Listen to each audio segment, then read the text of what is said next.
अस्मत्कुरुसमारम्भां यतिशेखरमध्यमां लक्ष्मीवल्लभपर्यन्तां वन्दे गुरुपरम्पराम् ஆழ்வார்கள் வாழி அருளிச் செயல் வாழி தாழ்வாதுமில் குறவர்தாம் வாழி ஏழ்பாறுமுய்ய அவர்கள் உரைத்தவைகள்தாம் வாழி செய்யமறை தன்னுடனே சேர்ந்து அகலகில்லே நிறையுமென் அலர்மேல் மங்கை உரை மார்பா நிகரில் புகழாய் உலகம் முன்னுடையாய் என்னையாழ்வானே நிகரிலமரர் முனிக்கணங்கள் விரும்பும் திருவேங்கடத்தானே புகழொன்னில்லா வடியேன் உன்னடிக்கீழமர்ந்து புகுந்தேனே அகில புவன ஜன்மஸ்தேம பங்காதிலீலே வினத விவித பூத விராதரக்ஷை கதீக்ஷே ஸ்ருதிசரசி விதீப்தே பிரம்மணி ஸ்ரீனிவாசே பவது மம பரஸ்மின்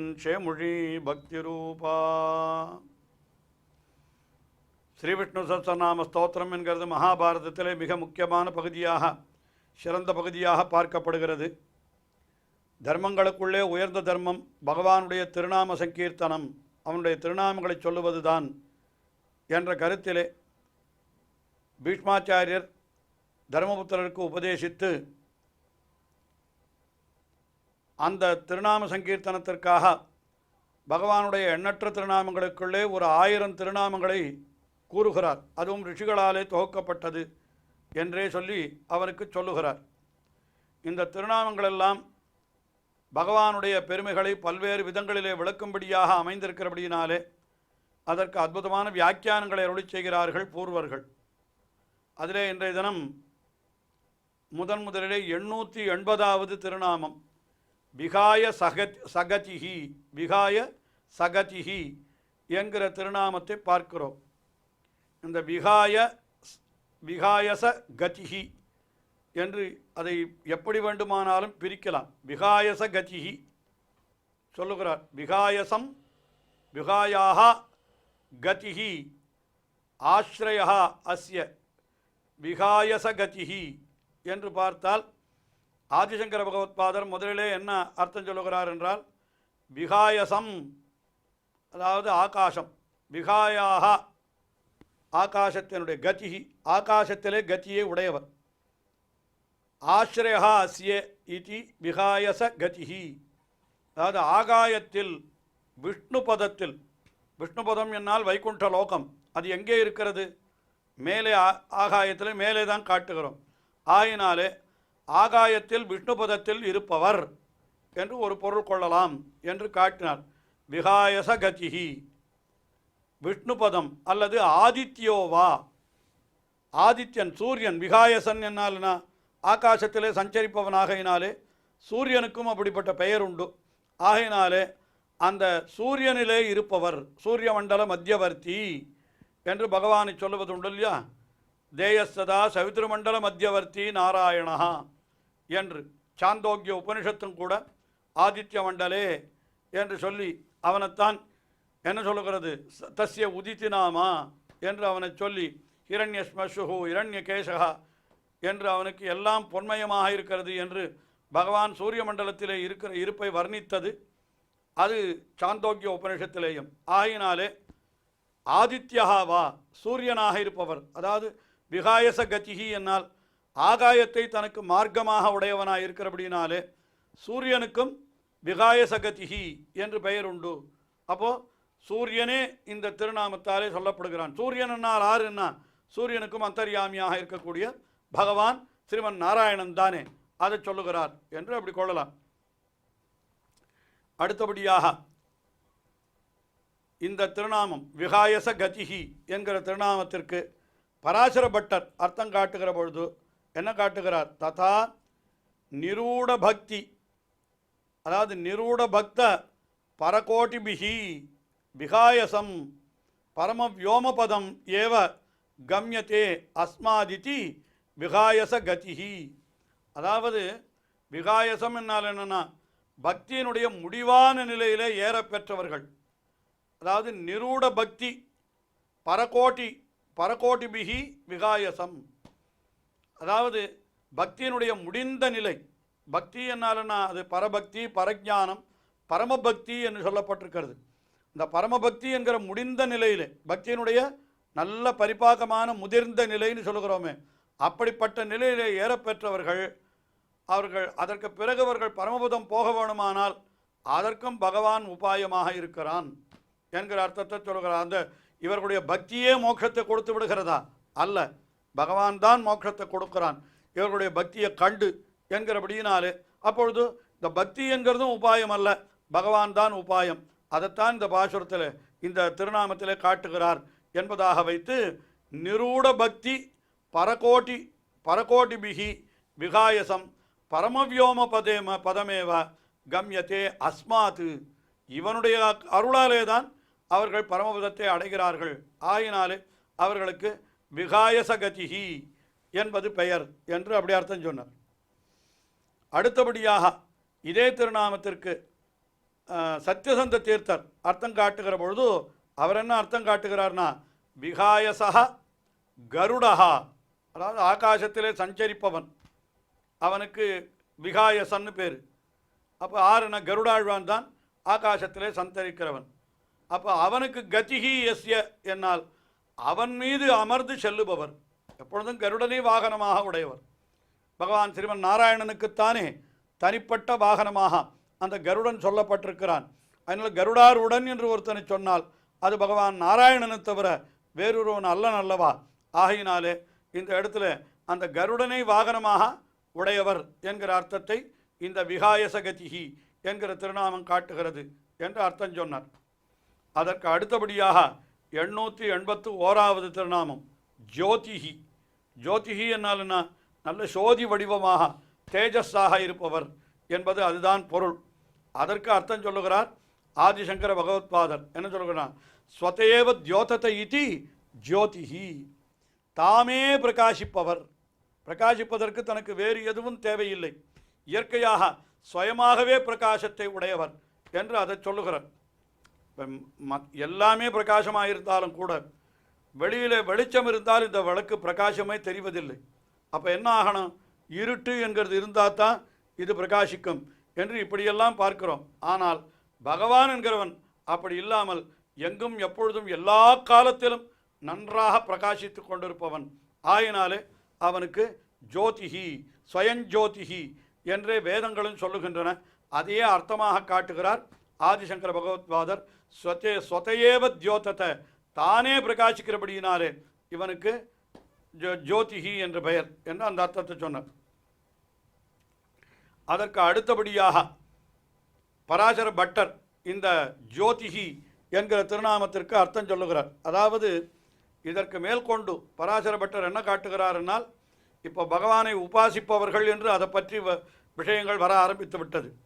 அப்போ என்ன பண்ணுகிறான்? உபாசனத்திற்கு பகவான் மகிழ்ந்தானால் அப்போ உபாசகனை அழைத்து கொண்டு செல்லுகிறான் பரமபதத்திற்கு.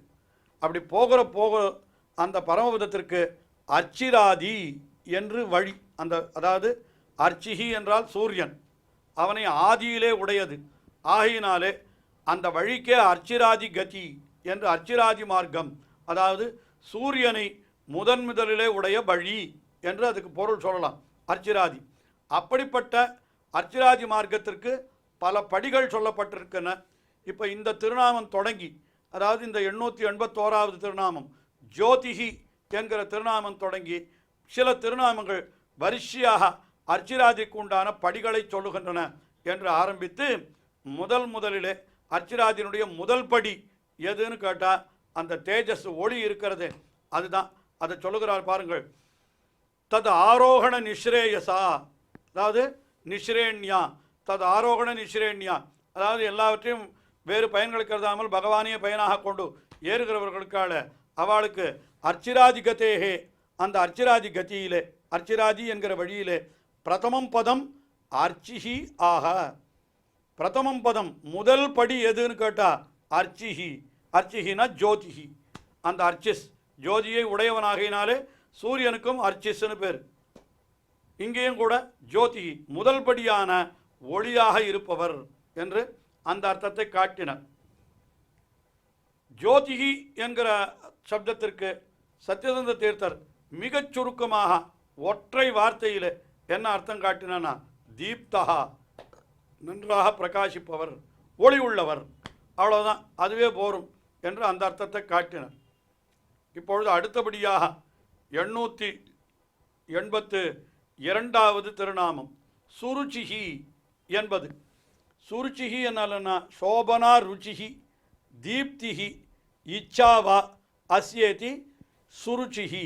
இந்த ருச்சி என்கிறதுக்கு இரண்டு பொருள்கள் உண்டு. ஒன்று பிரகாசம், இன்னொன்று விருப்பம்.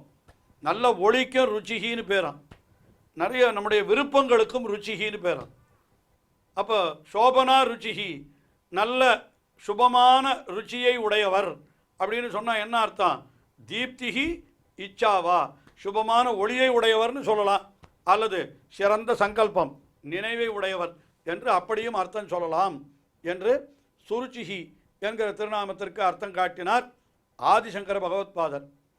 இதே சுருச்சிகி என்கிற திருநாமத்திற்கு பராசர பட்டர் அவர் அர்த்தம் காட்டுகிற பொழுது சூரியோதயாத் ரோச்சத்தை என்னால் சூரியோதயத்தினால் பிரகாசிக்கிற ருச்சிகி ஆஹா, அதாவது இந்த பகற்காலம் பகல் வேளை என்கிறது இருக்கிறது, அதுதான் பரமபதத்திற்கு போகின்ற அந்த அர்ச்சிராதிகதியினுடைய இரண்டாவது படின்னு சொல்லியிருக்கு.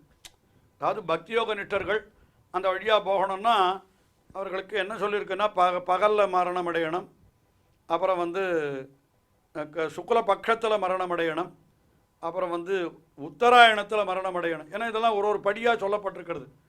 இதெல்லாம் முதல்ல ஜோதிஷ், நல்ல வெளிச்சம், அடுத்தபடி பகலுக்கு அடுத்தபடி பக்ஷம், சுக்லபக்ஷம், எல்லாம் வரிசையாக ஒரு திருநாமத்தில் இப்போ சொல்லப்பட போவதாக பராசர பட்டர் காட்டி கொண்டு வரப்போகிறார்.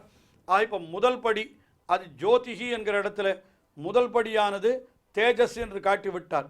இப்போ அர்ச்சிராதிக்கு இரண்டாவது படி எதுன்னு கேட்டால் அது பகல், அதை சொல்லுகிறார். சூரியோதயாத்து ரோச்சத்தை இத்தி ருச்சிஹி, ரோச்சத்தை இத்தி ருச்சிஹி. எதுன்னு கேட்டால் அஹஹா பகல், அது மா அஸ்ய சோபனமிதி சோபனேதி சுருச்சிஹி, சூரியோதயத்தினால் பிரகாசிக்கின்ற சிறந்த பகலை உடையவர் என்று, அது அர்ச்சிராதிகதிக்கு இரண்டாம் படியான பகலை உடையவர் என்று அந்த அர்த்தத்தை சொன்னார். சுருச்சிஹி என்கிறதுக்கு சத்யசந்த தீர்த்த அர்த்தம் காட்டுகிற பொழுது சோபனா ருச்சிஹி எஸ்ய, மங்களகரமான விருப்பத்தை உடையவர். அதாவது பகவான் எப்பொழுதுமே எல்லா காலத்திலும் மங்களமான சங்கல்பத்தை தான் கொண்டிருக்கிறான். அவனுடைய சங்கல்பமெல்லாம் ரொம்ப மங்களமாக இருக்கிறதுனா என்ன அர்த்தம்? எல்லாருக்கும் நன்மை பயப்பதாகத்தான் இருக்கிறது. ஆனால் சில சமயம் நாம் துன்பத்தை அடைகிறோமே, அது எப்படி நமக்கு நன்மை பயக்கும் என்று கூட நமக்கு தோன்றலாம். ஆனால் அதுக்கெல்லாம் பெரியவர்கள் என்ன அர்த்தம் காட்டியிருக்கிறார்கள் என்றால், நாம் செய்த ஏதோ ஒரு பாபத்தினுடைய பயனை நமக்கு கொடுத்து கழித்து அதனால் நமக்கு நன்மையை உண்டாக்குகிறான் என்று. சாதாரணமாக இப்பொழுது உதாரணம் சொல்ல வேண்டுமென்றால், நம்முடைய உடலிலே கூட ஏதாவது நாம் விரும்பத்தகாத உணவை, அதாவது சாப்பிடக்கூடாத உணவை நாம் சாப்பிட்டு விட்டோமானால் அது நம்முடைய வயிற்றிலே ஏதாவது கெடுதலை செய்யும். அப்பொழுது என்ன ஆகும்? அந்த கெடுதலை நிவர்த்தி செய்வதற்கு வயிற்றிலேயே அதற்கு ஏதோ ஒரு வழியை வைத்திருக்கிறான். உடனே நமக்கு என்ன ஆகும்? ஏதோ ஒரு உடல் நலம் குறைந்து போனது போல அப்படி அது வாய் வழியாகவோ மற்றொன்று வழியாகவோ வெளியிலே வருவதற்கு அது உண்டான முயற்சிகளை அதுவே செய்து, ஆனால் அது உடம்பு வியாதி என்று நினைக்கிறோம். உண்மையிலே அது வியாதி அல்ல, தன்னை சரிப்படுத்தி கொள்வதற்காக உடலே செய்யக்கூடிய செயல் என்று தான் இப்பொழுது மருத்துவர்கள் எல்லாம் அதை சொல்லுகிறார்கள். அதுபோல நாம் இங்கே இருக்கிற காலத்தில் ஏதாவது பாபம் செய்திருந்தோமானால் அந்த பாபத்தின் பலனாகத்தான் நாம் நம்முடைய அந்த துக்கத்தை அனுபவிக்கிறோமே தவிர, அது பகவானுடைய சங்கல்பம் என்கிறது என்ன, எப்பொழுதுமே மங்களகரமாகத்தான் இருக்கிறது. இவன் நல்ல கதியை அடையட்டும் என்றுதான் பகவான் நினைக்கிறான் என்று அந்த அர்த்தத்தை காட்டுகிறார். சுருச்சிஹி என்னால் சோபனா ருச்சிஹி எஸ்ய என்று மிகவும் மங்களகரமான விருப்பத்தை உடையவர் பகவான் என்று அர்த்தம் காட்டினார். இன்னும் பகவானுடைய திருநாமங்கள் தொடர்கின்றன, தொடர்ந்து அனுபவிப்போம். ஸ்ரீயக்காந்தாய கல்யாண நிதயேர்த்தினாம் ஸ்ரீவேங்கடநிவாசாய ஸ்ரீனிவாசாய மங்களம். ஸ்ரீமத் சுந்தரஜாமா திருமுனிமானசவாசினி சர்வலோக நிவாசாய ஸ்ரீனிவாசாய மங்களம்.